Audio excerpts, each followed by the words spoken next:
Selamat pagi teman-teman. Di sini dan dokter sekalian. Di sini saya akan mempresentasikan simulasi praktikum patologi anatomi. Yang pertama, saya akan mensimulasikan bagaimana cara melakukan uh, fungsi pena. Jadi fungsi pena ya adalah mengambil darah pena dari pena kubiti. Jadi yang pertama yang kita lakukan adalah mencari uh, pena yang jelas dari artikulasio kubiti atau dari kubiti ini gitu. Jadi setelah kita cari penanya, kita terlebih dahulu bendung agar darahnya bisa lebih jelas kelihatan. Setelah dibendung, maksimal dibendung selama 1 menit. Setelah dibendung, dilakukan asepsis dari sentral ke daerah perifer menggunakan alkohol 70%. Selanjutnya kita menyiapkan spuit untuk melakukan flebotomi atau pengambilan darah dari arteri kubiti.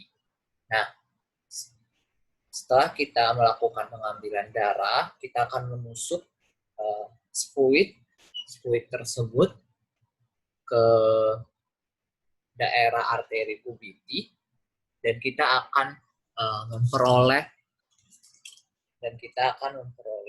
darah yang diinginkan.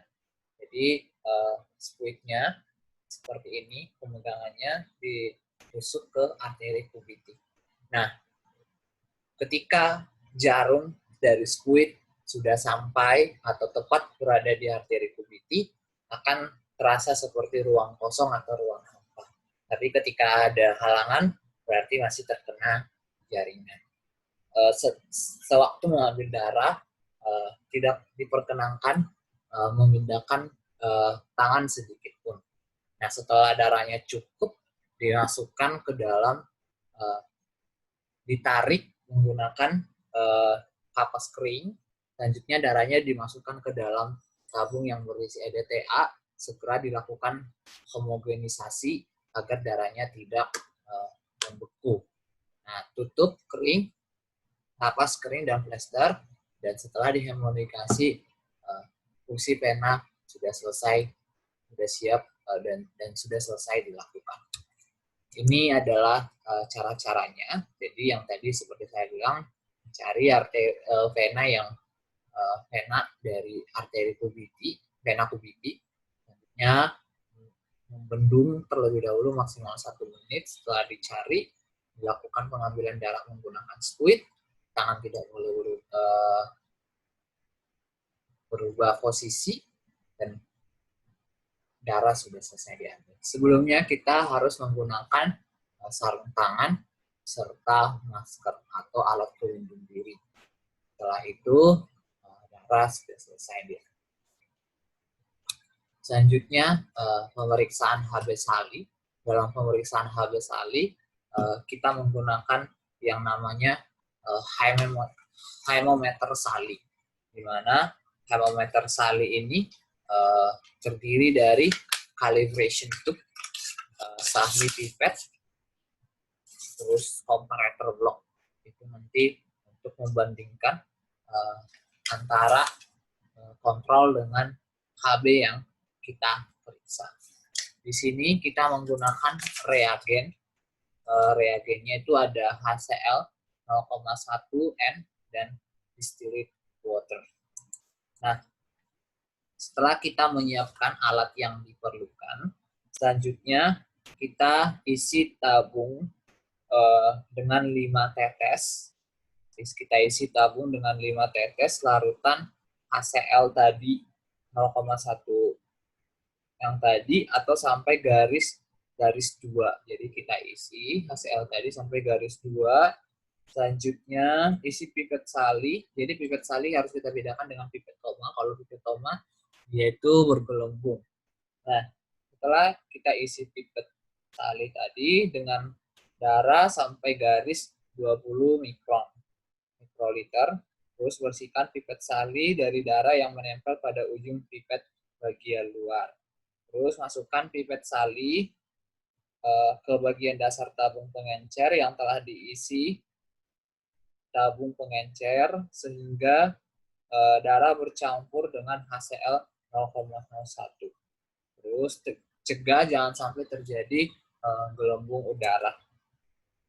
Selanjutnya, bila pipet sali dengan larutan HCl 0,1 N dalam tabung pengencer yang masih jernih. Terus campur darah dengan HCl 0,1 N dengan baik sampai terbentuk warna coklat. Selanjutnya tambahkan aquades, tetes demi tetes, sambil setiap kali diaduk sampai terbentuk warna yang sama dengan warna standar. Jadi tambahkan aquades sampai terbentuk dengan warnanya sama dengan standar ya. Selanjutnya persamaan warna dengan warna standar harus sudah tercapai dalam waktu 3 sampai dengan 5 menit setelah darah tercampur dengan HCl 0,1 N. Jadi setelah darah sudah tercampur, kita akan melakukan pemeriksaan di mana hasilnya itu kelipatan 9,5 atau 10 ataupun 9 gram per desiliter. Selanjutnya kita akan melakukan morfologi darah. Jadi morfologi darah secara garis besar asalnya dari hematoblast, nanti akan berkembang menjadi proteoblast, myoblast, limfoblast, monoblast, dan megakaryosoblast. Di mana proteoblast nanti akan berubah menjadi eritrosit, sementara myoblast nanti yang berbentuk granula akan berubah menjadi basofil, eosinofil, dan neutropil. Sementara limfoblast dan monoblast ini tidak bergranula, nanti dia akan berubah menjadi limfosit dan monosit. Dan megakaryosit akan berubah menjadi platelet atau trombosit. Myoblast, limfoblast, dan monoblast adalah golongan dari leukosit. Di sini kita melihat ciri-cirinya di mana basofil inti menutupi, terus eosinofil dia sitoplasmanya berwarna orange, dan neutropil intinya sudah terpisah. Nah, di sini kita melihat monosit intinya memiliki inti, dan di sini ada limfosit intinya lebih padat dibandingkan dengan monosit. Dan ini adalah trombosit.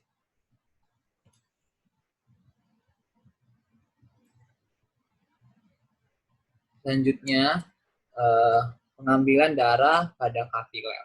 Jadi pada pengambilan darah pada kapiler itu diambil dari jari ke-3 dan ke-4 pada anak-anak, pada kaki atau pada tumit. Nah, kita mengambil darahnya di sebelah situ dengan pengambilan darah yang benar seperti sini. Ini tidak bukan benar. Nah, kita melakukan penusukan pada tangan pasien pada saat pengambilan darah kapiler seperti ini. Jadi kita terlebih dahulu melakukan asepsis, pembersihan dari sentral ke perifer. Selanjutnya kita akan melakukan penusukan. Selanjutnya darah yang dari kapiler siap dipergunakan. Selanjutnya kita akan masuk ke membuat sediaan hapus darah tepi.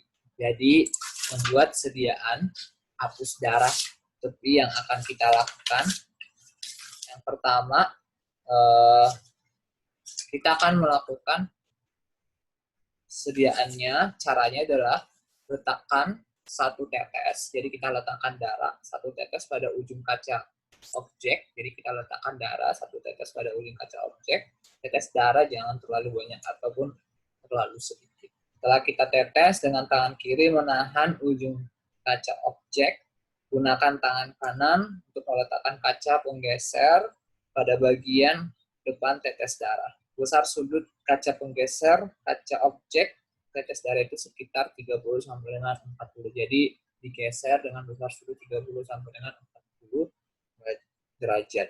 Nah, setelah selesai digeser, nanti geser kaca penggeser ke arah, jadi digeser ke arah depan sehingga semua darah yang berada pada sudut kaca penggeser menjadi sediaan. Selanjutnya, perhatikan besar sudut kaca penggeser selama pembuatan sediaan harus tetap dan biarkan sediaannya itu mengering di luar.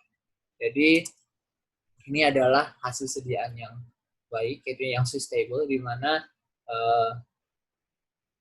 eritrositnya itu tidak bersinggungan yang baik, jadi tidak saling menempel dan tidak terlalu longgar, tapi dia bersinggungan. Ini adalah hasil pemeriksaan sediaan darah hapus darah tepi yang. Selanjutnya melakukan penghitungan jenis darah tepi. Jadi setelah kita selesai melakukan pemeriksaan sediaan hapus darah, kita akan melakukan yang namanya perhitungan hitung jenis sel darah tepi, di mana terdiri dari basofil, eosinofil, batang, segmen, limfosit, dan jumlah selnya itu maksimal 10. Jadi ketika kita menemukan pada pemeriksaan pertama kita menemukan batang 1, segmen 5, limfosit 4, ketika jumlahnya 10 kita akan kembali ke kotak yang kedua, di mana jumlah akhir dari semuanya itu berakhir pada 100. Selanjutnya kita akan melakukan masa pendarahan dengan cara IV, di mana yang pertama kita melakukan penekanan pada daerah sini menggunakan bisa menggunakan tensimeter. Setelah kita melakukan penekanan, selanjutnya kita melakukan setelah kita melakukan penekanan pada daerah sini, kita bendung, saya akan ulang, kita bendung menggunakan sphygmomanometer sampai tekanan 40 mmHg. Nah, bersihkan bagian polar dengan bawah daerah yang ditusuk dengan alkohol 70%, biarkan kering. Jadi daerah yang akan kita tusuk kita bersihkan ke bagian polar dengan alkohol 70%. Tusuk dengan lancet darah pada tempat kira-kira 3 cm di bawah lipat siku dalam tusukan sampai dengan 3 mm. Nah, jika darah mulai terlihat keluar, jalankan stopwatch. Isap darah yang keluar dengan kertas saring, jadi kita isap darah yang keluar dengan kertas syaring setiap 30 detik. Waktu mengisap darah jangan sampai menekan kulit. Catat waktu masa pendarahan. Jadi waktu mengisap darah jangan sampai terkena kulit, dan setelah lakukan pengisapan sudah langsung bisa dinyalakan stopwatch. Jadi kita lakukan menggunakan kertas saring. Jadi diameter salah satu bekas darah atau bercak darah pada kertas saring tidak ada yang 5 mm atau lebih. Masa pendarahannya kurang dari 1 menit. Ini cara IV. Setelah kita melakukan pembendungan, kita melakukan dengan kertas saring. Kita hitung, misalnya ini sebanyak 1, 2, 3, 4, 5, 6, 7, 8, 9, 10. Jadi sebanyak 10 dikali 30 berarti masa pendarahannya 5,5 dan dia normal.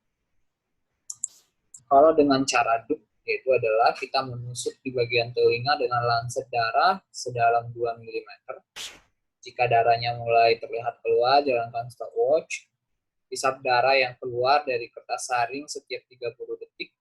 Waktu mengisap darah jangan sampai menekan kulit, karena nanti akan mempengaruhi kualitas darah yang keluar. Catat waktu masa pendarahan. Jadi cara aduk hanya dilakukan pada anak-anak atau pada bayi. Selanjutnya masa pembekuan atau Lee and White. Jadi masa pembekuan Lee and White adalah menguji apakah pembekuan darah secara keseluruhan, terutama jalan instruksi secara kasar. Jadi cara-caranya adalah yang pertama, sediakan dalam rak 4 tabung berdiameter 7 sampai dengan 8 mm. Selanjutnya tabung terbuat dari kaca berlapis, silikon, atau tabung plastik, di mana lakukan fungsi pena dengan semprit 5 ml atau 10 ml. Nah, pada saat darah tampak masuk ke dalam semprit, jalankan stopwatch, terus isap darah ke dalam semprit sebanyak 5 ml. Alirkan darah secara perlahan ke dalam setiap tabung sebanyak 1 ml. Setiap 30 detik, tabung pertama dimiringkan untuk melihat apakah telah terjadi pembekuan. Setelah darah dalam tabung pertama membeku, tindakan yang sama dilakukan pada tabung kedua, pada tabung ketiga, dan pada tabung keempat secara berurutan. Catatlah waktu pembekuan setiap tabung. Masa pembekuan adalah masa pembekuan rata-rata dari tabung kedua dan ketiga dan keempat. Pelaporan hasil dibulatkan sampai dengan setengah. Jadi setelah kita mengambilkan darah menggunakan fungsi pena, stopwatch sudah mulai dinyalakan, dimasukkan ke tabung 1, 2, 3, dan 4, dilakukan pergerakan setiap daripada setengah menit. Nah, kalau sudah melakukan pembekuan di tabung 1, kita lakukan juga ke tabung 2, digerakkan, diputar seperti ini. Setelah selesai membeku di tabung 2, kita balik lagi ke tabung ketiga. Setelah membeku ke tabung 3, kita balik lagi ke tabung keempat. Catat semuanya kapan membeku, kemudian pembekuan 2 dan 3 dan 4 dirata-ratakan dibagi 3, itu yang menjadi hasil pelaporan atau laporan. Selanjutnya menggunakan rampelit. Ya, jadi selanjutnya kita akan melakukan pemeriksaan rampelit, di mana pemeriksaan rampelit adalah pemeriksaan di mana yang pertama kita bendung lengan atas terlebih dahulu dengan sphygmomanometer meter sampai tekanan 100 mmHg. Nah, jika tekanannya di bawah dari 100, bendung lengan atas pada pertengahan tekanan sistol dan diastol. Jadi, pertahankan tekanan sampai dengan 10 menit. Jika percobaan dilakukan setelah percobaan masa pendarahan, cara IV, lambung bendungan selama 5 menit. Lepaskan ikatan bendungan, tunggu sampai tanda-tanda status pada tidak ada lagi. Hitung banyaknya petechiae yang timbul dalam lingkaran bergaris dengan kira-kira dengan tengah 5 cm, kira-kira 4 cm distal dari fossa cuviti. Jadi ada kita buat lingkaran kira-kira 4 cm dari fossa cuviti, kita hitung apakah terjadi petechiae. Jika lebih dari 10 petechiae, maka tes rampelitnya positif. Selanjutnya, pemeriksaan golongan darah. Jadi golongan darah kita harus tahu dulu, ini adalah anti A, anti B, anti AB, dan anti resus, anti D. Kita masukkan ke dalam pemeriksaan, di mana setiap dari kita memasukkan anti ke dalam anti serumnya, kita harus membersihkannya. Nah, kita membersihkannya, kita akan mendapatkan hasilnya, di mana sesuatu yang terjadi aglutinasi. Contohnya darah pada sampel darahnya pada serum A terjadi aglutinasi dan pada serum AB terjadi aglutinasi, maka dia adalah golongan darah A. Jika terjadi aglutinasi pada B dan tidak terjadi pada AB, dia adalah golongan darah AB. Jika terjadi aglutinasi pada semuanya, dia adalah golongan darah AB, dan tidak ada aglutinasi, dia adalah golongan darah AB. Sekian dari hasil presentasi saya. Terima kasih.